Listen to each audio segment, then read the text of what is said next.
Največja tekaška prireditev na Dolenjskem, novomeški polmaraton, je v svoji 5. izvedbi zopet pritegnil veliko število odličnih tekačev in tekačic.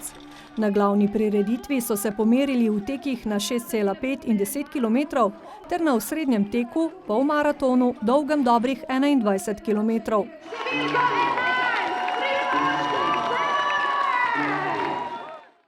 Tako je prvi ciljno črto pretekel Primož Kobe, ki je tokrat nastopal v dvojni vlogi tekača in vodje prireditve. V bistvu sem se v zadnji hip odločil za nastop. Vse veste, da to ne gre skupaj organizacija prireditve in pa sam tekmovalni nastop, ampak imam zelo dobro organizacijsko ekipo, tako da sem res lahko vse zaupal naši ekipi, ki se je res potrudila. In sem se lahko osredotočil malo na to, čeprav sem bil zdaj v zadnjem mesecu poškodovan po Evropskem prvenstvu, tako da upam, da ni rezultat, da ne boste gledali samo rezultat, ampak pomembno je sodelovati. Na novomeškem polmaratonu je pomembno sodelovati. Med dekleti se je bil pravi boj za zmago do zadnjih metrov, na koncu je slavila Bojana Bjeljac z Hrvaške, takoj za njo pa je ciljno črto prečkala domačinka Anja Fink. Ta današnji tek mi je bil tako res všeč, kajti vreme je lepo, vzdušje v progi je super, poleg tega sem našla še osebni rekord, ki ga na tako težki progi res nisem pričakovala. V bistvu je konkurenca vedno dobrodošla, kajti konkurenca te preganja in potem pridejo ti osebni rekordi, sama bi verjetno precej počasneje tekla.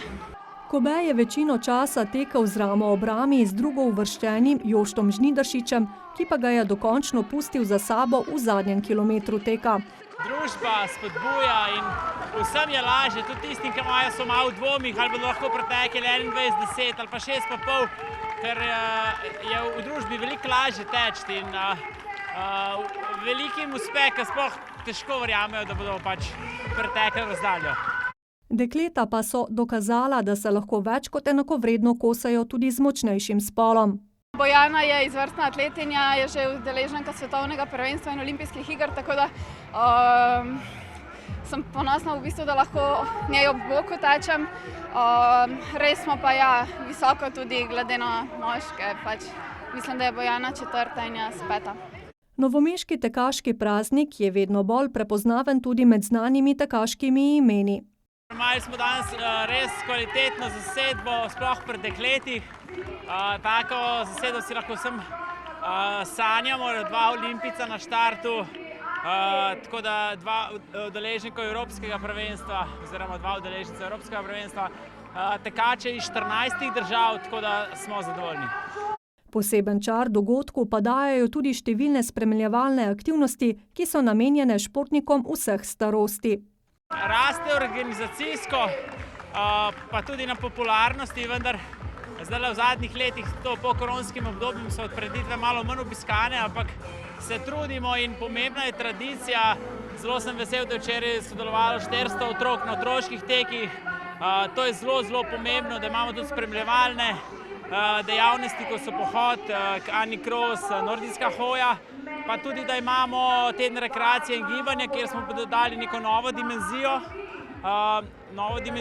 v bistvu tudi kulturno-družabnih dogodkov. Eden od ciljev novomeškega polmaratona je tudi ljudem približati zdrav način življenja v njihovem vsakdanu. Vse se poklopilo, teden rekreacije, teden mobilnosti, slovenski dan športa in potem novomeški polmaraton. V bistvu septembra se začnejo vse vadbe, vemo, šolske, v fitnesih in tako. Tako da je tako pomemben dogodek, ki ljudi spomne na to, da je v bistvu gibanje zelo pomemben del našega življenja. Prireditev je postala zelo pomembna tudi za promocijo Novega mesta. Športna prireditev, ki poteka po novomeških ulicah, pritegne številne goste iz drugje po Sloveniji, tudi iz tujine vsako leto več. In jaz mislim, da je to tradicija, ki jo bomo še naprej negovali.